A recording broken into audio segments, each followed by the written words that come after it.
So welcome students for today's lecture, solar energy. So we will see about both solar PV and solar thermal.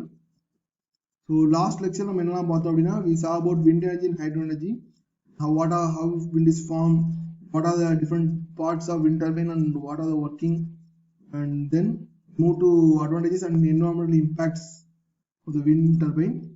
We move to hydro energy. So what are different types of hydro power plants and then working of hydro power plant, and finally we saw the advantages and disadvantages. So solar energy.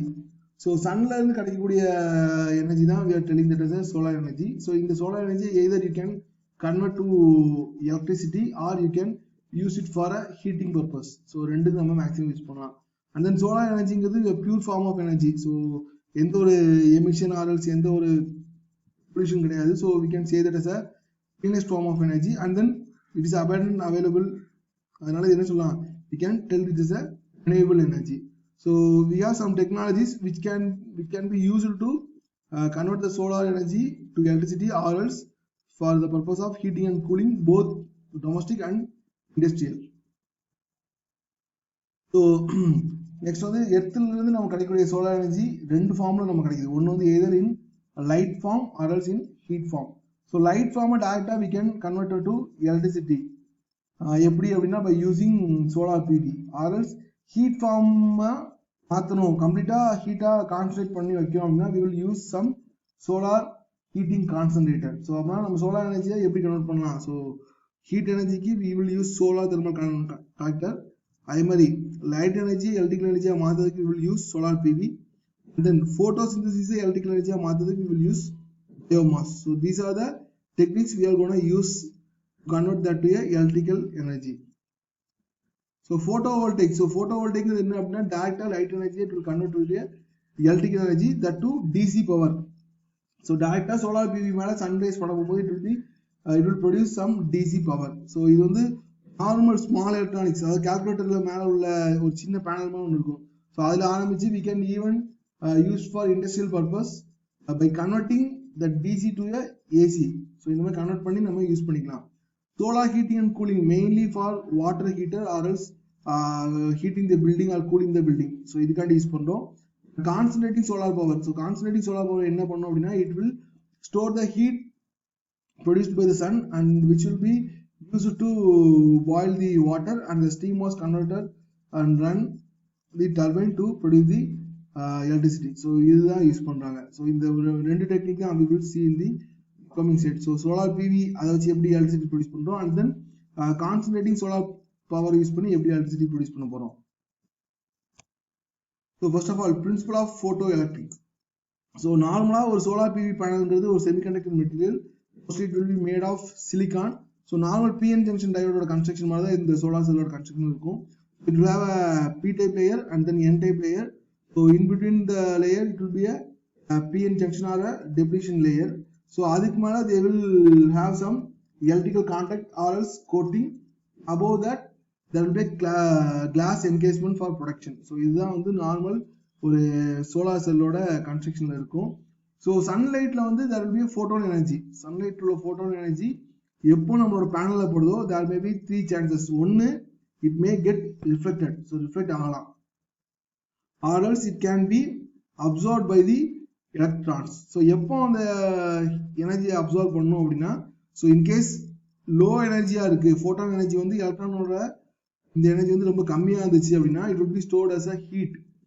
அதே இந்த ஃபோட்டானோட energy வந்து எலக்ட்ரானோட அதிகமா இருந்துச்சுன்னா it will break the covalent bond formed by the hole and electron. So ரெண்டுமே சேர்ந்து make பண்ணிக்கிற covalent பாண்டை break பண்ணும். எப்படி பிரேக் பண்ணுது அப்படின்னா, ஸோ நார்மலா கோவலன்ட் பாண்ட்ல இருக்கும்போது electron will be in valence band. So எப்போ அது எனர்ஜி அக்யூட் பண்ணும், அது வேலன்ஸ் பேண்ட்ல இருந்து ஆட்டோமேட்டிக்கா it will move to conduction band. So conduction பேண்டுக்கு வந்துச்சுன்னா he is free to move anywhere.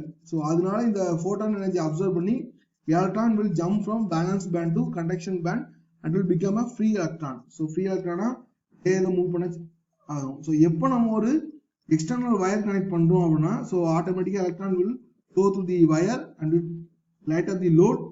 Again it will transfer to the P-type. So இந்த process தான் நமக்கு சர்க்குலேட் ஆகிட்டே இருக்கு. இது மூலமா நமக்கு DC பவர் கிடைக்குது. So these are the p type and n type material. So in between connection is formed. So n type வந்து நமக்கு பாசிட்டிவ் ஆன்ஸ் இருக்கும் and p type வந்து நெகட்டிவ் ஆன்ஸ் இருக்கும். ஸோ இதை நம்ம என்ன சொல்றோம், டிப்ளீஷன் லேயர் அப்படிங்கிறோம். ஸோ இங்கே வந்து நமக்கு there will be formation of covalent bonds between electrons and p type layers. So எப்போ நமக்கு ஃபோட்டோ எனர்ஜி போடுதோ ஆட்டோமேட்டிக்கா so the band will break and the electron move from valence band to connection band. So automatically it will become free electron. So it will move to the wire. So எப்போ load connect பண்றோமோ automatically load light up பண்ணிட்டு திருப்பியும் it will again come back to the p type layer to the wire. So this is the flow of electrons from n to load again to p type. So this is the normal construction of a solar cell. So ஒரு single solar செல்லை வச்சு மட்டுமே நம்மளால major power produce பண்ண முடியாது. So என்ன பண்ணுவோம் அப்படின்னா we will convert the solar cell to a module. So ஒரு மாடலை மாற்றோம். ஸோ மாடலை மாற்றும் போது என்ன செய்வோம் அப்படின்னா you will connect that cells in series to increase the voltage. ஏன்னா சீரிஸ் கனெக்ட் பண்ணும்போது current flow will be same but அதோட voltage will be increased. So இந்த இது என்ன பண்ணுவோம்னா again converted or connected through parallel and series connection to form an array. So இந்த மாதிரி models எல்லாத்தையுமே they will connected in series and then connected in parallel. So finally இங்க பாத்தீங்கன்னா this is a series connection. So இந்த ரெண்டு panel சொல்லுமே இந்த ரெண்டு and then this two இது எல்லாமே எப்படி கனெக்ட் பண்ணுவோம், series connect பண்ணிக்கும். And these four legs are connected in parallel so that you get a high DC power. என்ன அப்படின்னா so எப்போ நீங்க parallel கனெக்ட் பண்ண போறீங்களோ அப்போ there will be increase in current. எப்போ நம்ம series connect பண்ணுவோம் there will be increase in voltage. So அதனால இந்த ரெண்டு கனெக்ஷனும் சேர்த்து பண்ணா நமக்கு there will be more DC power in the output. So இது எப்படி series parallel connection normal as your resistance. So இங்க வந்து நம்ம என்ன சொல்றோம், it's a semiconductor device, normal PN junction தான். அப்பனா anode cathode இருக்கும். So if you are connecting cathode to anode it will called as a series connection. If you are connecting anode again to anode, cathode again to cathode, it will be called as a parallel connection. So this is a normal PV system. So PV system அப்படின்னா so sun will be our source. So PV array is a collector of this solar energy. This will convert the solar energy to a DC power. So since our most of our load was in working on AC, so we are using the inverter to convert the DC power to AC power and it will be flipped back to load center. So load center either it will be step up or step down based on the use and it will separate that to electrical utility and then to load. Battery can be used to directly store the DC power from PV arrays. From PV array we can store the DC power through battery and this battery can be again used as a storage device to supply the AC load through inverter. So from the sun to PV array, from PV array to DC power, from inverter it is converted to a AC power and fed to load and utility. And similarly battery can also supply AC power by connecting a inverter in between. So the DC power from battery will connect to AC power by using inverter, or you can store the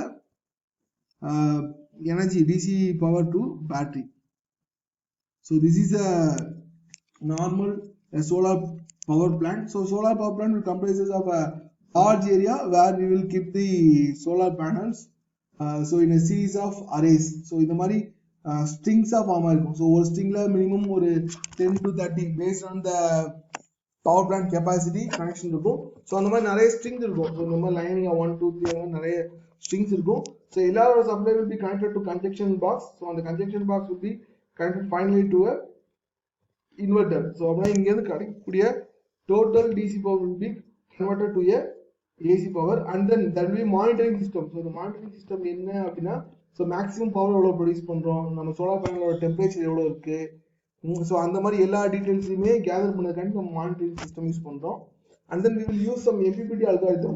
MPPT algorithm என்ன அப்படின்னா இங்க இருந்து maximum எவ்வளவு power நம்மளால extract பண்ண முடியுமோ அதுக்கு தேவையான சில devices we will add. So அதுல வந்து MPPT algorithm நம்ம ஃபீட் பண்ணிப்போம். So அது எல்லாமே நம்ம மானிட்டர் பண்ணுவோம்.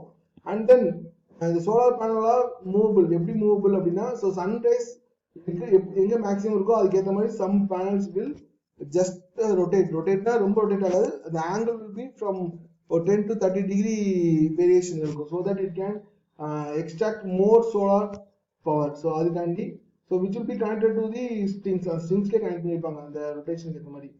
So inverter வந்து it will connect to AC, from that to distribution board, and then transformer, and then meeting பண்ணிட்டு we will supply that to a grid. So இத வந்து நம்ம you can take it as a solar PV system for home use. Home use க்கு நீங்க எடுத்தாலும் okay தான். Or else we can take that to a power plant. So power plant எடுத்தோம் அப்படின்னா so நம்ம டைரக்டா either step up or step down பண்ணிட்டு we will connect to the grid. So next one, solar thermal energy. So solar thermal energy ங்கோட aim என்ன அப்படின்னா so we have to use the heat energy supplied by the sun. So sun கொடுக்கக்கூடிய heat energy நம்ம எப்படி use பண்ண போறோம் அதுதான் இங்க. So இதுக்கு என்ன பண்ணுவோம்னா you will have some collectors. So solar energy collectors நம்ம யூஸ் பண்ணுவோம். So it will have two components. One வந்து reflectors, அதாவது mirrors, and another one was receiver. So அங்க வந்து நம்ம solar PV panel ஒன்னு யூஸ் பண்ணுவோம். So it's a semiconductor material. But இங்க அந்த மாதிரி semiconductor materials நம்ம எதுவுமே யூஸ் பண்ண போகிறது. We are using some mirror. So mirror எதுக்காண்டி யூஸ் பண்ணோம்னா so சன்னோட heat energy ஃபுல்லும் அப்சர்வ் பண்ணக்காண்டி. So இது வந்து சன் எப்போ அந்த மிரர்ஸ் மேல சன்லைட் படுதோ ஆட்டோமேட்டிக்கா it get reflected. So reflect ஆகிற எல்லா சன்லைட்டுமே ஒரே ஒரு ரிசீவர் யூஸ் பண்ணி we will capture. So அது மூலமா அந்த ரிசீவருக்குள்ள உள்ள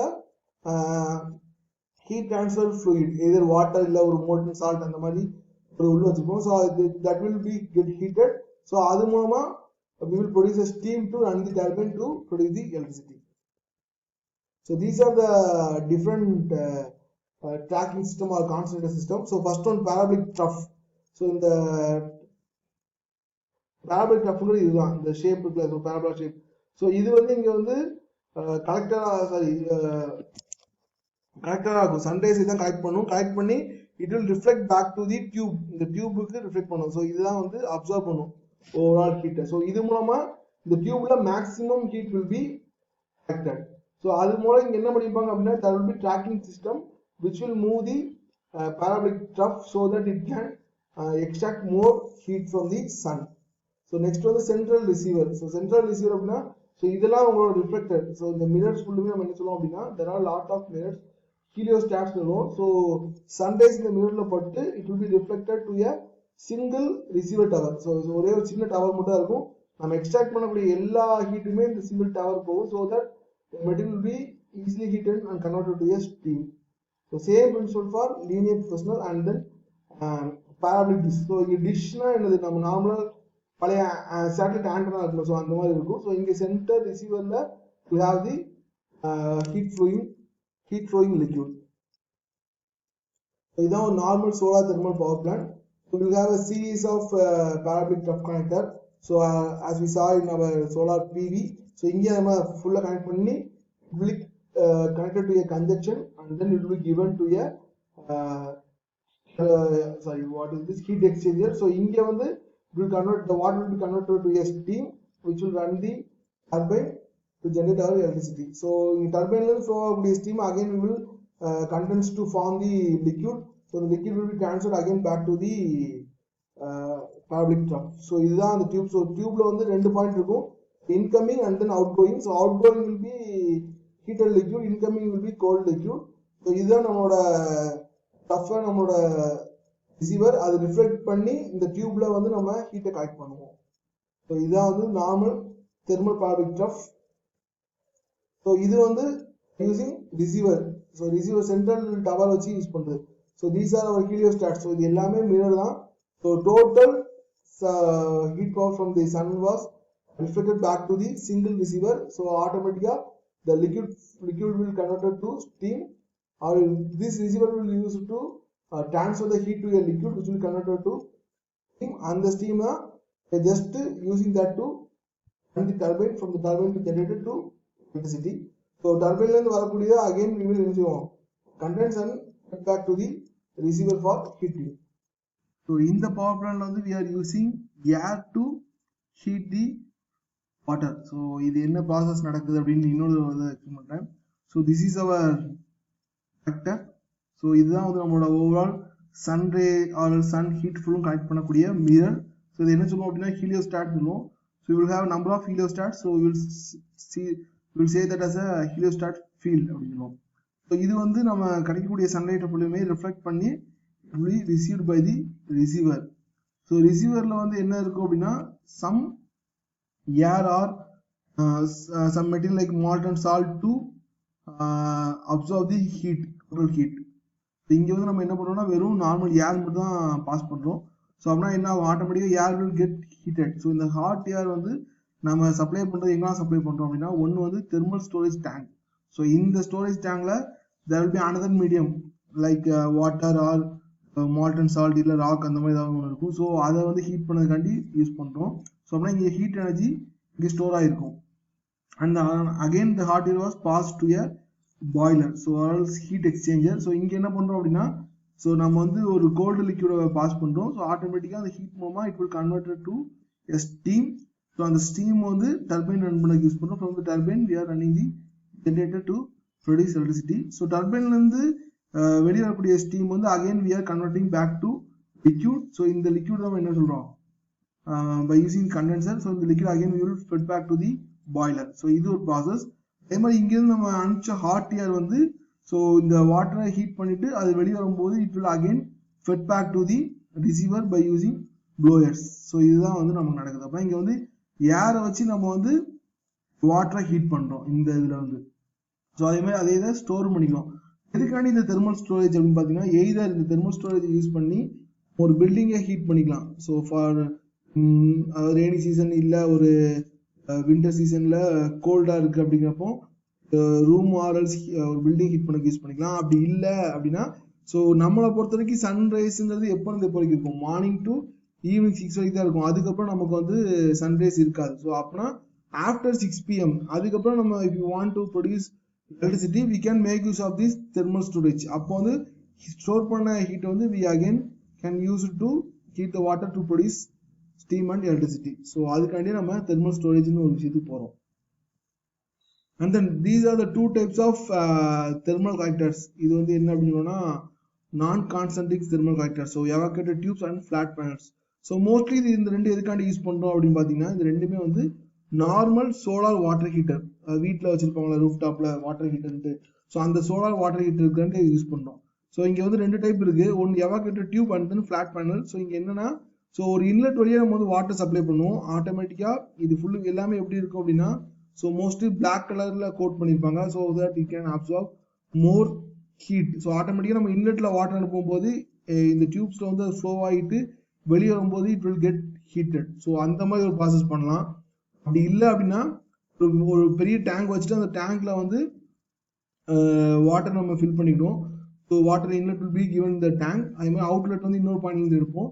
ஸோ இங்கே வந்து ஒரு காப்பர் டியூப்ஸ் யூஸ் பண்ணுவோம். ஸோ அந்த காப்பர் டியூப்ஸ் வந்து ஹீட் அப்சர்வ் பண்ணி it will fed the heat to the tank so that the water in the tank will get heated. It will use to supply as a hot water. So இந்த மாதிரியும் இருக்கு. So இதான் வந்து ஒரு பேசிக்காக ஒரு evacuated tube எடுத்தோம் அப்படின்னா ஸோ ஃப்ளூயிட் இன்லெட் இருக்கும். ஸோ இங்கே வந்து நம்மளோட டியூப்ஸ்ல வந்து ஃப்ளூயிட் வந்து ஃப்ளோ ஆகக்கூடியது. ஸோ ஆட்டோமேட்டிக்காக it will absorb heat to the tube and the black coated skin.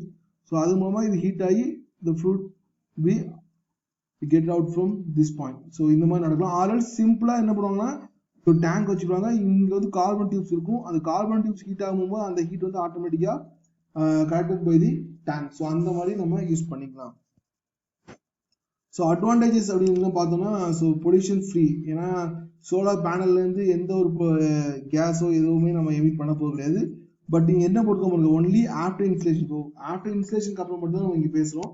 And then sun source ரினியூபிள்னால இதுவும் ஒரு advantages. And then good payback period. So if you're using solar PV in your home அப்படின்னா நம்மளோட electricity bill will get reduce. ஏன்னா most of the loads can be supplied through the solar PV panels. So automatically அப்ப நமக்கு that will be reduction in electric bill.